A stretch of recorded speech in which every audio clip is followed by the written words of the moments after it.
मग शाळेचे दिवस आहेत, एक 7वी 8वीचे दिवस असतील, 1 2 2:30च्या दरम्यान. आणि त्याने काय घड्याळ बघितलंच नाही. ते गेटच्या समोर एक जागा आहे, तिथं काय व्हायचं, प्रॉपर ॲक्सिडेंट व्हायचे. आणि पहिली लोक आम्हाला सांगायचे की जुनी लोक इथं असे ॲक्सिडेंट झाले. सायकलवर चालता चालता तिथं पडला. मग ते थंडी ताप चालू झाला आणि त्याने गोदडी धरली, वरडायला लागला. म्हणजे असा वरडायला लागला की जोरात की 10 रुपये दे, 5 रुपये दे, मला मटनच दे खायला, मला अंडच दे. त्याच्या तो कधी तसा वागला होता का त्याच्या आधी? गांजाच मागायचा, मला चिलीम आणून दे, मला चिलीम फुकायची म्हणायचं. तृतीयपंथी समाज आपल्या. तर तिथं ते गाडीवर जाताना तिथं काहीतरी ॲक्सिडेंट झालेला आहे. पण ते अजून एक कोणतरी आहे, ते तिथं त्याला हे झालं, बाधा झाली, लागलं. नमस्कार मित्रांनो, मी तुमचा मित्र वीरेंद्र मोहिते पाटील आणि तुमचं स्वागत आहे आपल्या मिस्ट्री टॉक्स या चॅनलवर. तर आजही आपल्याकडे पिंपरी चिंचवडमधलेच एक पाहुणे आलेले आहेत. तर चला त्यांच्यासोबत गप्पा मारूयात, त्यांच्यासोबत घडलेले अनुभव ऐकूयात. नमस्कार सर. नमस्कार. काय आपलं नाव? माझं नाव निखिल दत्तात्रय लोंढे. बरं, राहिलं कुठं? मी प्रॉपर डांगे चौक, ताथवडे. मूळ गाव तेच? हो, मूळ गाव. आणि काय काय कसे अनुभव घडले आणि त्याच्या आधी तुम्ही आता सध्या करता काय? मी सध्या बिझनेस करतो, दूध डेअरी आपली. आणि नरसिंह पॉवर सप्लाय म्हणून आपण जेनसेट सप्लाय करतो. अच्छा. थेरगाव मध्येच? हा, डांगे चौक, थेरगाव. कुठं ऑल PCMC मध्ये. पिंपरी चिंचवड? All PCMC Pune. बरं. रेंटल बिझनेस आहे आपला. अच्छा. बरं, काय काय कसे तुमच्यासोबत अनुभव घडले आणि सुरुवात कशी झाली? आपल्यासोबत अनुभव म्हणजे एक लहानपणी, म्हणजे लहानपणीनं आम्हाला सगळं कळत होतं आपल्याला. मग शाळेचे दिवस आहेत, एक 7वी 8वीचे दिवस असतील, त्यावेळेचं आहे सगळं. आणि आमच्या मित्रांसोबत घडलेले. आता ते कसं, ते दिवस मग उन्हाळपणाचे दिवस आणि उन्हाळ्याची सुट्टी लागायचे दिवस होते. उन्हाळ्यात सुट्टी लागायचे दिवस, परीक्षा संपल्या आणि असेच मित्र रोज हिंडायचे, बसायचे, फिरायचे. आणि त्याच्यानंतर काय झालं, एक दिवस पोरांचं ठरलं की आपण रोज रनिंगला जायचं. मग आपलं त्या टायमाला ते जास्तच की पोरांचं की आपण सकाळी रनिंगला जाऊ, हे व्यायाम करायला जाऊ, पळणं वगैरे. हां, पळणं वगैरे. मग ते आम्ही जायला लागलो. कसं, पहिलं 1 जणी आला, 2 जण आले, 2घांचे 4 झाले, 4चे 8 झाले, सगळा ग्रुप एकत्र येऊन रोज जायला लागला. मग ते कसं, उन्हाळं वय असल्यामुळं पोरं काय करायचे, कधी पण उठायचे, रात्री 2ला म्हणा, 3ला म्हणा, 4ला म्हणा. त्या टायमाला मग जायचो आम्ही. आणि आमच्या इथं महाराजांचं एक स्मारक आहे डांगे चौकात. हो, ते अश्वरोड पुतळे. हां, अश्वरोड होतं. मग तिथं गेल्यानंतर आम्ही काय करत, ते एकतर गार्डन उघडायचं 5च्या नंतर पहाटे. मग पोरांचं आपलं तिथंच टाईमपास करायचे. मग गार्डन उघडल्यावर गार्डनमध्ये जायचे.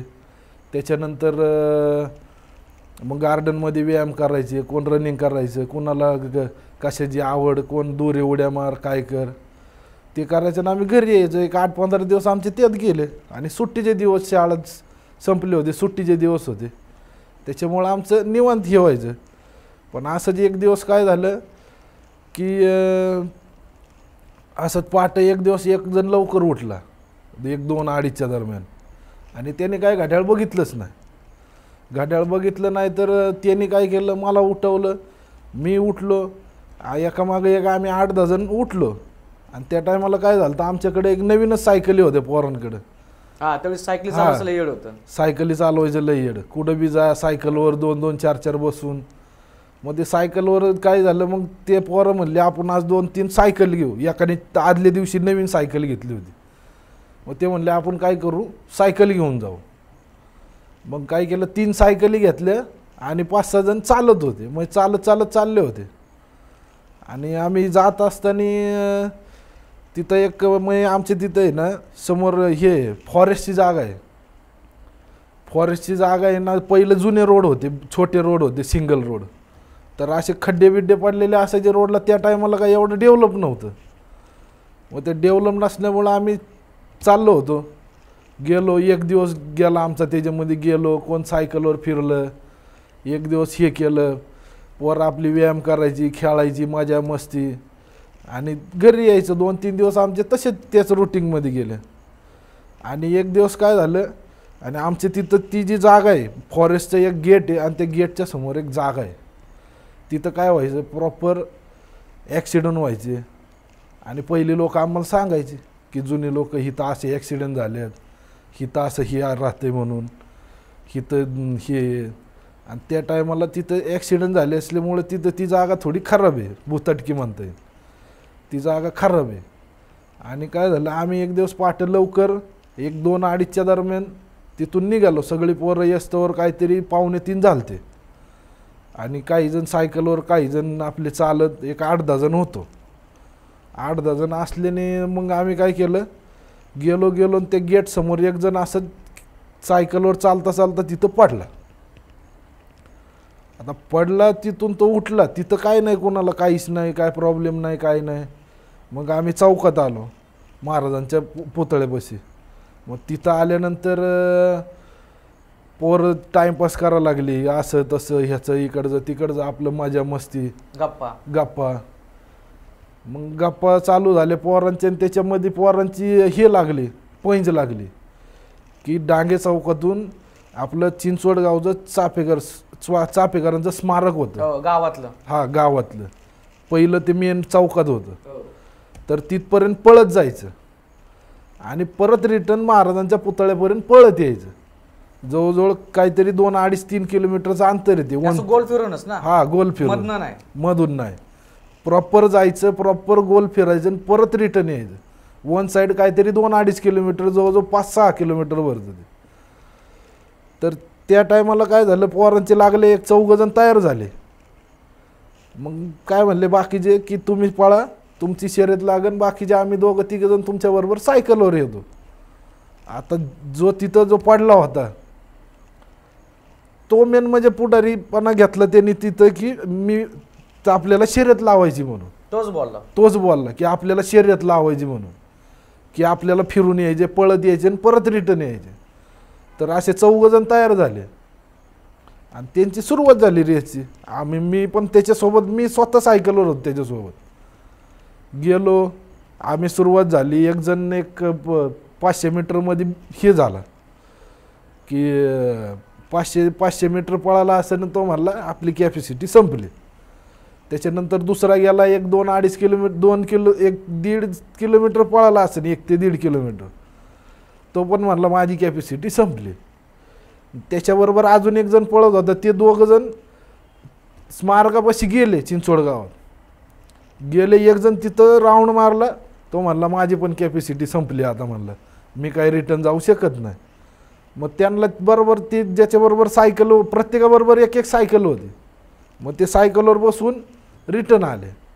आणि तो जो होता तो एक जण प्रॉपर स्मारकाला फेरा मारून परत रिटर्न डांगे चौकामध्ये येऊन आमच्यासोबत बसला.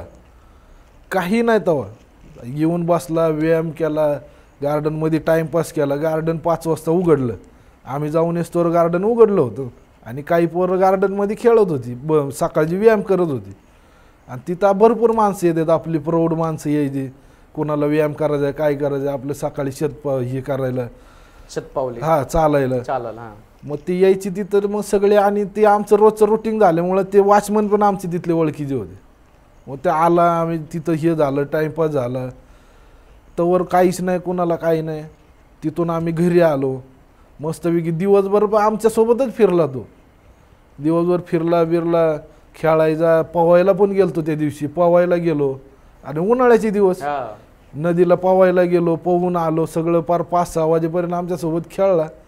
आणि मग घरी गेलो. घरी गेल्यानंतर त्यांनी जे गोदडी पकडली, त्याचा बारका भाऊ होता एक. त्याचा बारका भाऊ पोरांमध्ये आला सांगायला की असं असं त्यांनी गोदडी धरली म्हणून. आणि लय ताप आणि थंडी ताप जाम झाला. म्हणलं ह्याला नक्की झालं काय. आता ते कळून याय ना लगेच की अचानक का असं झालं. मग ते थंडी ताप चालू झाला. त्यांनी तो गोदडी धरली. 1 गोदडी, 2 गोदडी, 3 गोदड्या, अशा जवळजवळ अख्ख्या घरातल्या गोदड्या त्याने अंगावर घेतल्या तरी त्याची थंडी जाईना. आणि हात लावलं की तापाने फनफन करायचा. मग आम्हाला कोण असं घरात नव्हतं येऊन देत, पण त्याचा भाऊ आम्हाला डिटेल सांगायचं काय झालं काय नाही. आणि आमचं घर आणि त्याचं घर शेजारी होतं, त्याच्यामुळं ते कळत होतं आम्हाला काय होतं काय नाही ते. आणि त्याला मग काय केलं, संध्याकाळी त्याचे वडील आणि हे होते पहिले ट्रकवर ड्रायव्हर असायचे, ते काय 15-15 दिवस येत नसायचे घरी. मग ते त्याला काय केलं, शेजारचं त्यांच्या शेजारी एक माणूस राहिला होता, त्यांनी तिची आई आणि तो बारका भाऊ आणि आम्ही दोघं तिघंजण मित्र आम्ही त्याला दवाखान्यात घेऊन गेलो डांगे चौकामध्ये. त्या टायमाला कारण एवढं डेव्हलप नव्हतं, 1 का 2 दवाखाने होते फक्त आमच्या इथं डांगे चौकामध्ये. मग त्या डांगे चौकामध्ये दवाखान्यात घेऊन गेलो.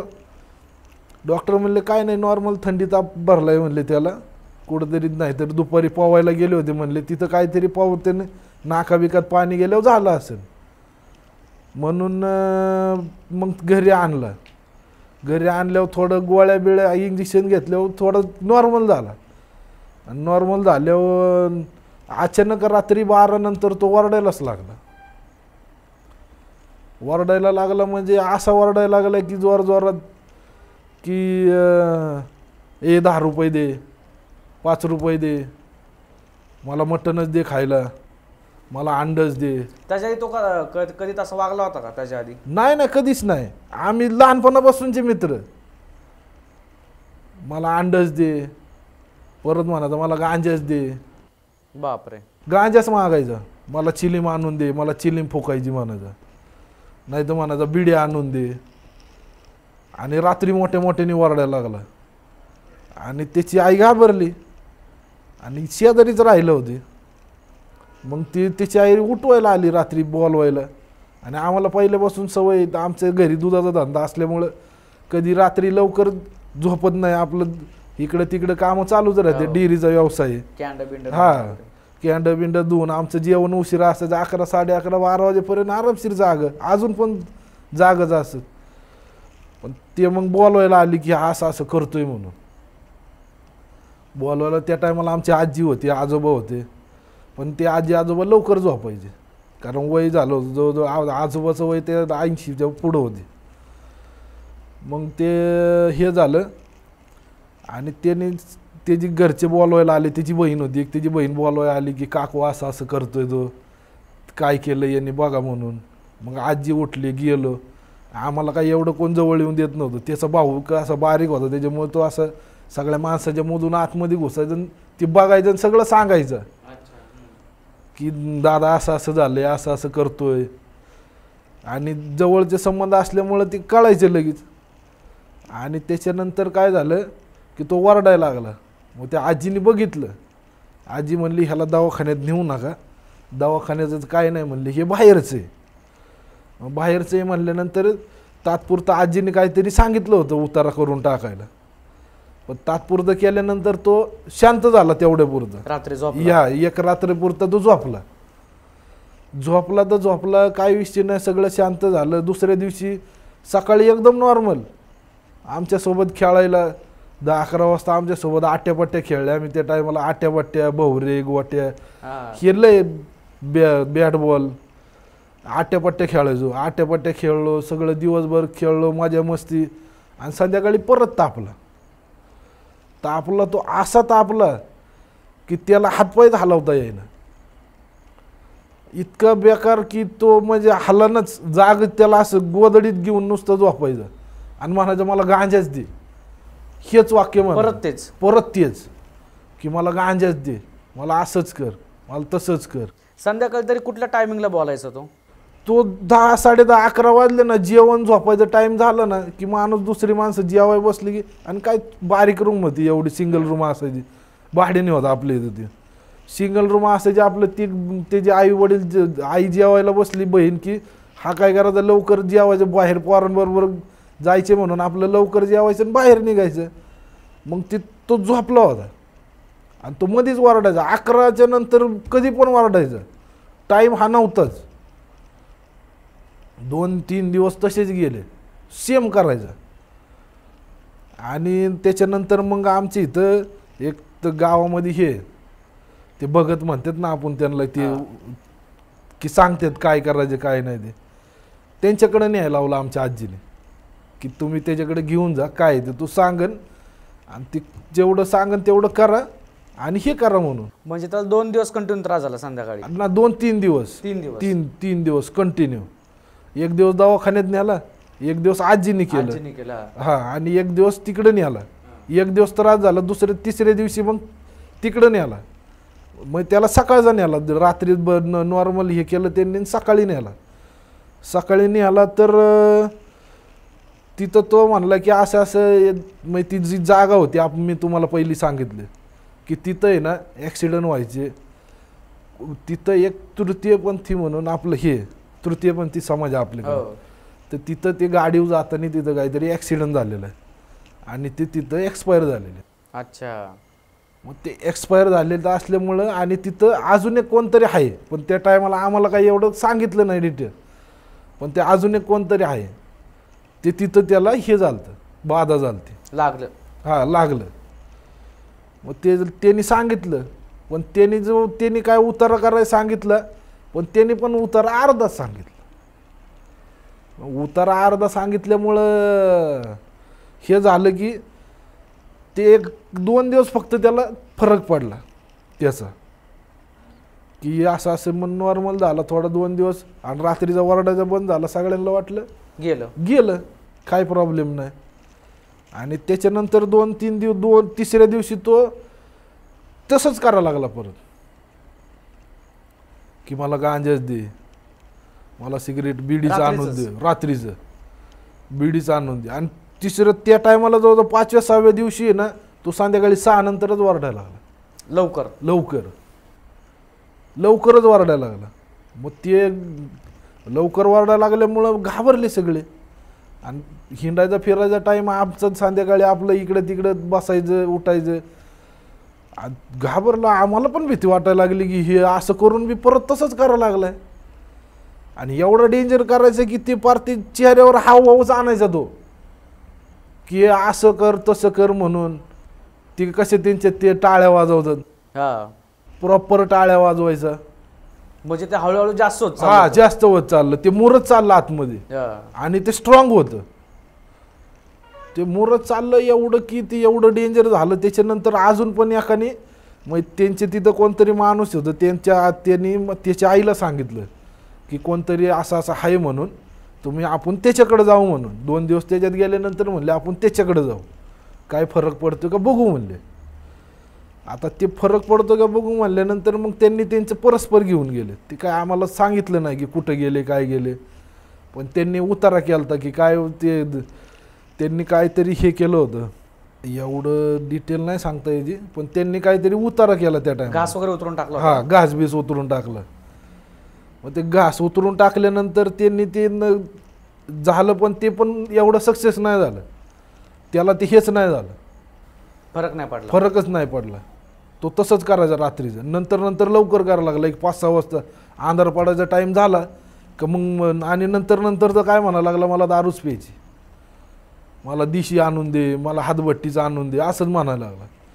आणि ते जे दिशी आणि हातभट्टी म्हणलं का, ते दुसरं वरती आलं होतं. अच्छा, म्हणजे दुसरं होतं ते. हा, ते दुसरं होतं, पण ते सोडून अजून एक होतं. हा, अजून एक होतं. ते कसं कळालं तुम्हाला? कारण ते जे तृतीयपंथी होतं ना, ते फक्त 5 रुपये दे, 10 रुपये दे, गांजा दे, बिडी दे, तेवढंच मागायचं. ती दारू नव्हतं मागत.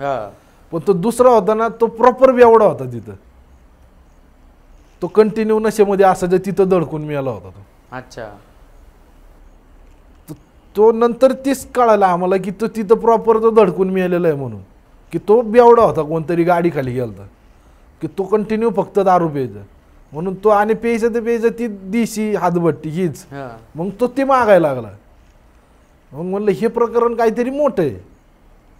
आता मोठं आहे म्हणल्यानंतर मग आमचे वडील त्या टायमाला टाटा स्टीलला कामाला होते, हमाली करायचे. आणि त्यांच्या कामामध्ये एक हे होते, ते बघत म्हणतो ना आपण, ते होते. म्हणजे ते प्रॉपर बघायचं, आणि खूप स्ट्रॉंग त्यांचं, आणि अनुभव लय मोठा.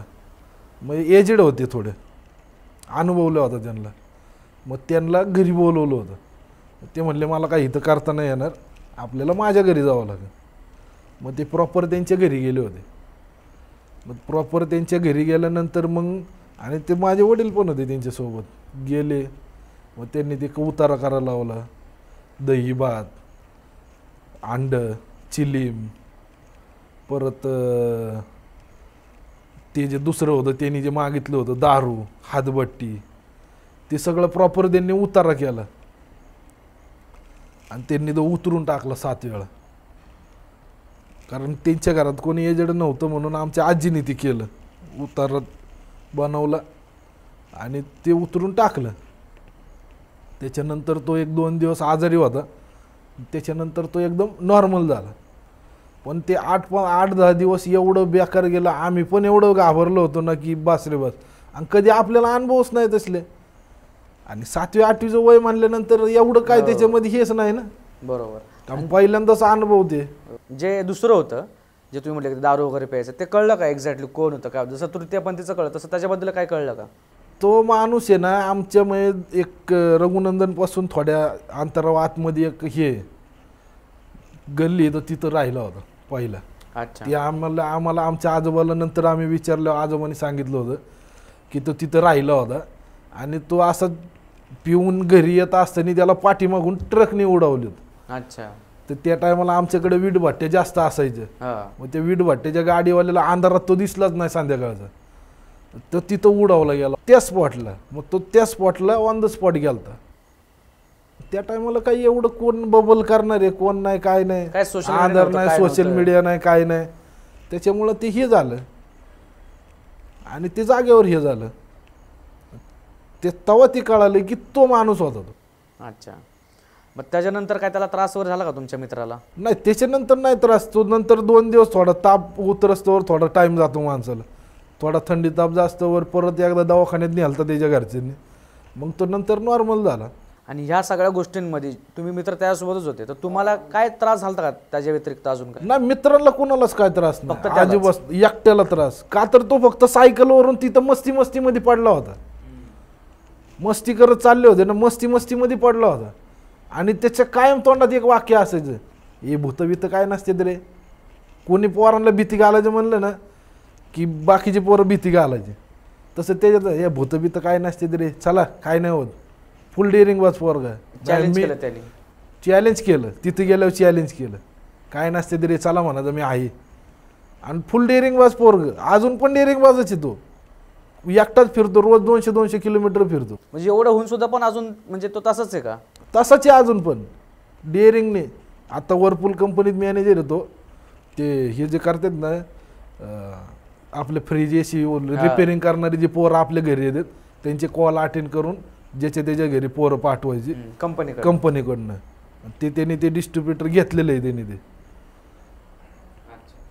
तेव्हा तो अजून पण डेअरिंग तोच, तीच डेअरिंग त्याच्यामध्ये तोच अजून पण. आता तुला इथं शिक्रापूरच्या तिथं राहिला आहे तो, अजून पण भेटतो जवळजवळ. आता आम्ही माझं वय 28-29 वय, आम्ही जवळजवळ नाही म्हणलं तरी आम्ही 28-29 वर्ष झालं एकत्रच आहे. म्हणजे जन्म झाल्यापासूनच सोबत. बरं, मग त्याच्यानंतर तुमच्या मित्राला काय प्रॉब्लेम नाही झाला का आतापर्यंत कधी? नाही, मित्राला नाही प्रॉब्लेम कधी. आता पण एकदम नॉर्मल आहे सगळं, काही कोणाला काय प्रॉब्लेम नाही, काही नाही. बरं, ह्याच्या व्यतिरिक्त अजून काय अनुभव होता तुमचा? ह्याच्या व्यतिरिक्त म्हणजे आमचा भावाचा माझ्यासोबत झाला होता. थोडा लई मोठा पण नाही म्हणजे हे की आम्ही म्हणजे आमच्याकडे जनावरं पहिलेपासून. आणि तुम्हाला मागच्या व्हिडिओमध्ये सांगितलं फॉरेस्टची जागा आहे. फॉरेस्टची जागा असल्यामुळं आम्ही कसं जनावरं सोडायचो सकाळी आणि आपलं चाराय जायचो. आणि आम्ही कसं सुट्टी असली की भावासंगण असेच महिन्यामध्ये पावसाळ्याचे दिवस होते आणि आंब्याचं सीझन. आणि खाली कसं फॉरेस्टची जागा जंगलचा एरिया आहे प्रॉपर. की त्या टायमाला, आता तरी जरा झाडं तोडबीड झाली त्याच्यामुळं थोडं जंगल कमी झालं. नाही तर त्या टायमाला काय व्हायचं, एक बाजूला जनावरं जरी सोडून दिली ना की दुसऱ्या बाजूला जाऊन उभं राहायचं. मग ते चरत बरोबर तिथं येणार, परत आपण त्यांच्याबरोबर माघारी हाणले की परत ती माघारी येणार. आणि त्याला एकच रोड होता, कारण थोडं खड्ड्यात होतं, 4 बाजूने. एक बाजूने पवना नदी आहे खाली, आणि त्याच्यानंतर परत मग इकडं अलीकडं मेन रोड. आणि पलीकडं त्यांचं ती ह्याची जागा होती ना, त्यांचं ती गोटे आहेत मोठे. त्याच्यामुळे तिकडं ते वॉचमॅन असल्यामुळं त्या बाजूला जनावरं कधी जात नव्हती. आणि मग असंच आम्ही जनावरं चारायला एक दिवस असंच भाऊ म्हणला चल आपण जाऊ. त्याची जनावरं काही माझी जनावरं असायची. आम्ही गेलो न त्याला म्हणलं चल आंबं काढायला जाऊ तिथं. आणि आम्ही फिरायचो कंटिन्यू. आम्हाला माहिती होतं की कुठलं झाड कुठं, जांभळाचं कुठं, आंब्याचं कुठं, चिंचाचं कुठं बोर आहे काय आहे. मग आम्ही काय केलं, जनावरं सोडली, दुपारी घरी आलो जेवायला, जेवण बिवण झालं आणि जेवण बिवण झालं आणि गेलो परत. म्हणलं चल जाऊ, जनावर आले असं एक बाजूने, आपण तिकडे जाऊ म्हणला विहिरीच्या बाजूने. तिकडे खाली एक विहीर होती आणि ती काय त्या लोकांनी बंद केलेली आहे. बंद पण का केली ते कारण पुढं सांगतो मी तुम्हाला.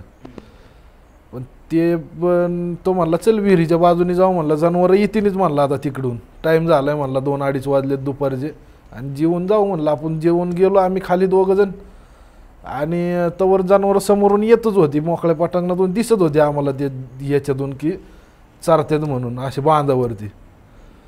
तर चरत्यात मग आम्ही त्या बाजूने गेलो न त्या टायमाला ते काय व्हायचं तिथं असे अडचणीच्या जागा असल्यामुळे लोकांना काय जायचं, कोण कुठं फाशी घे, कुठं काय कर. आणि आम्हाला प्रॉपर माहिती असायची. आम्ही आमच्या भावाने स्वतः कधी कधी हे केलेलं आहे, दाखवलेलं आहे पोलिसांना तिथं, व त्यांचे ते वॉचमॅन होते त्यांना, की अशा ठिकाणी असं झालं, हे केलं. म्हणजे त्याच जागेमध्ये?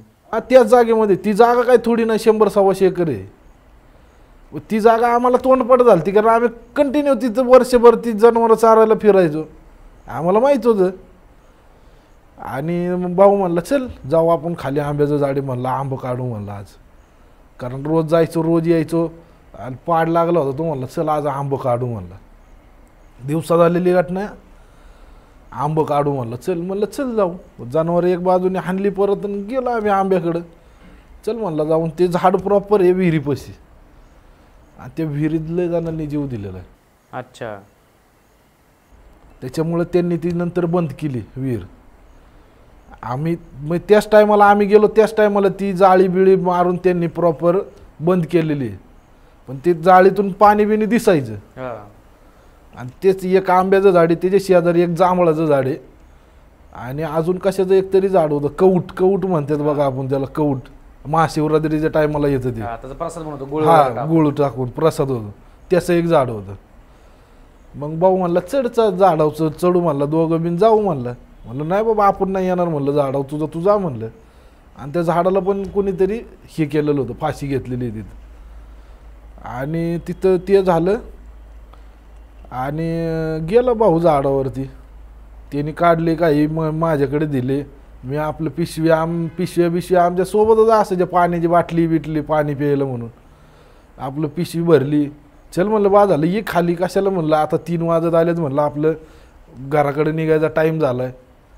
हा म्हणला येतो. आला खाली आला आणि काय झालं, त्या आंब्याची पिशवी ह्याला टेकावली विहिरीला, आणि विहिरीला टिकून बसलो तर आपोआप पाणी वरती यायला लागलं, असं बुडबुड्या कसं मारतं खालून तसं त्या विहिरीचं पाणी. म्हणलं भाऊ काय झालं रे? म्हणलं काय माहिती. म्हणलं हे पाणी बघ असं करायला लागलं. म्हणलं आपण गरम करायला कसं ठेवतो, गरम करायला ठेवलं उकळ्या मारतं पाणी, तसं पाणी प्रॉपर उकळ्या मारायला लागलं खालून, अख्ख्या विहिरीतलं पाणी. आणि दिवसा कोपरा नाही, डायरेक्ट विहिरीतलं पाणी. म्हणलं भाऊ हे डेंजर दिसते म्हणलं, आता काहीतरी लागायचं म्हणलं आपल्या मागं. त्या टायमाला काय एवढं, म्हणलं हे काहीतरी आपल्या मागं लागायचं म्हणलं, मोकार कोटाना नको म्हणलं. चल बाबा म्हणलं हे आंबे काय करायचे म्हणलं, दी तिकडे टाकून म्हणलं. नाही म्हणलं चल काढले तर जाऊ घेऊन, काय नाही होत म्हणलं चल. तर ते आंबे घेतले पण आम्हाला ती जागा सोडता येईना. का? ती जागा सोडून देत नव्हतं, त्या जागेतून बाहेरच जाऊन द्यायना. आणि ते जाऊन तर द्यायना, पिशवी हातात धरली का अख्खं ब्लँक व्हायचं समोर. बापरे. जनावर नाही काय नाही, फक्त रोड दिसायचा, घरी जायचा. पण ते जाऊनच देत नव्हतं तिथून, आणि जनावरं ती न्यायच्यात. आणि मी पिशवी भावाने हातात घेतली, म्हणलं कुठं जायचं म्हणलं, नुसता रोडच दिसतोय म्हणलं. आणि माझ्या हातात नव्हती पिशवी. मी म्हणतोय अरे इकडे जनावर आहेत आपली. म्हणलं कुठं मला काहीच दिसेना म्हणलं. मग ते ठेवू म्हणलं खाली, मारू दे म्हणलं, तिकडे इथंच राहू दे म्हणलं, ज्याला न्यायचं ते नीन म्हणलं, आपलं चल म्हणलं घरी.